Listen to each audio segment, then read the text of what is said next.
Hey, hi everyone. This is part 2 video. Japali Hanuman టెంపుల్కి వెళ్ళే రూట్లో అనమాట. చూడండి, మన ప్రకృతి అనేది ఎంతో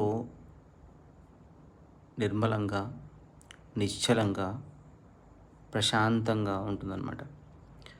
మనము ఈ ప్రకృతిలాగా మనం నడుచుకున్నాం అనుకోండి, మనకు లైఫ్లో ఎటువంటి డిస్టర్బెన్సెస్ అనేవి రావన్నమాట. ప్రకృతిలో ఉండాలి. ప్రకృతి మనకు ఏం చెప్తుందో మనం అది వినగలిగేంత శక్తి ఉండాలి.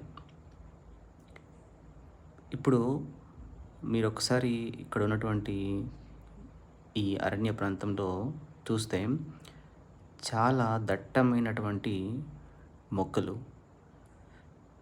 తర్వాత ఎంతో పురాతనమైనటువంటి ఈ యొక్క పెద్ద పెద్ద వృక్షాలు అన్నమాట. చూస్తే ఇంకా కొద్దిసేపు ఉండాలి అనేది అనిపిస్తుంది కామన్‌గా. సో, ఇక్కడ ఉన్న వాళ్ళు మా బ్రదర్స్ అనమాట.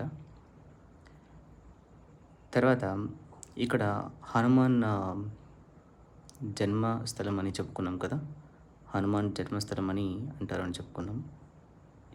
ఇక్కడ హనుమాన్ టెంపుల్ అనేది, తర్వాత ఇక్కడ హనుమాన్‌కి సంబంధించినటువంటి కొన్ని కొన్ని జంతువులు కూడా ఉంటాయన్నమాట ఇక్కడ.